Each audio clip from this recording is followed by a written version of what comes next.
He reached out to her like he always did, as if love alone could close the distance between them. But this time, his hands were empty. No bag, no money, no promises he could keep. Just trembling fingers and a silence that felt heavier than words. She looked at those empty hands and felt her chest tighten. Once, those same hands had carried dreams, small gifts, and hope for a better life.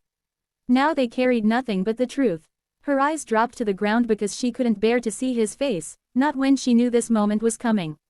Their child stood between them, holding a worn little toy with a missing wheel. The boy looked from his father to his mother, confused by the quiet.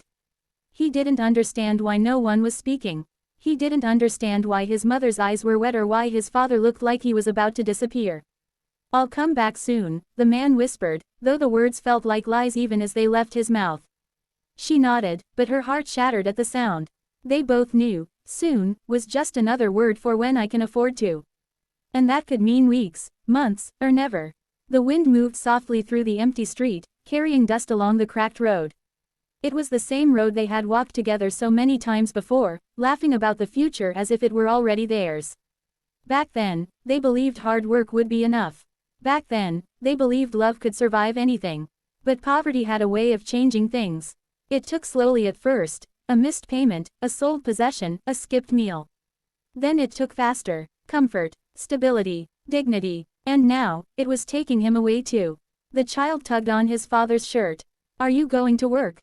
he asked innocently. The man forced a smile that broke halfway across his face. "Yes," he said softly. "I'm going to work." The boy smiled, satisfied with the simple answer. To him, work meant his father would come back. Work meant food on the table. Work meant everything would be okay.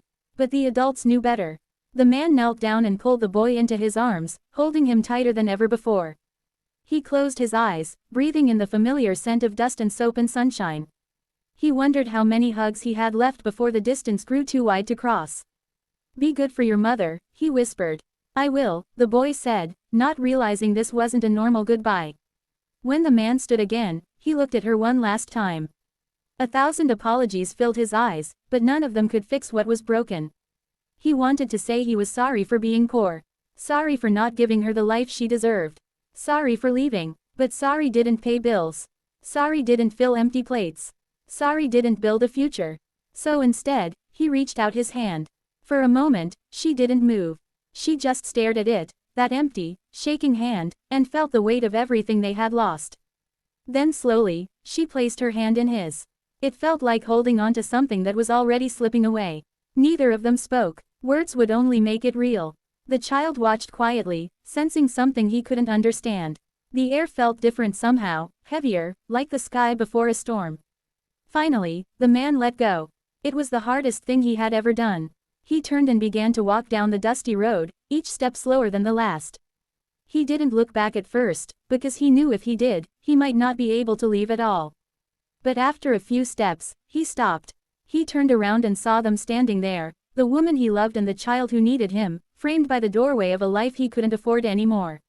The boy waved happily. "Bye, Papa," he called out. The man raised his hand and waved back, his vision blurring with tears he refused to let fall. She didn't wave, she just stood there, her heart breaking in silence, watching the man she loved walk farther and farther away. The child looked up at her. "When will Papa come back?" he asked. She swallowed hard, searching for an answer that wouldn't hurt. "Soon," she said softly. The word felt like a promise she couldn't guarantee. The boy smiled and went back to playing with his broken toy, already forgetting the moment. But she stayed there, staring down the empty road long after the man had disappeared from sight. Because she knew something the child didn't. Some goodbyes weren't just for a while. Some goodbyes lasted forever. And sometimes, the hardest part of love wasn't letting go.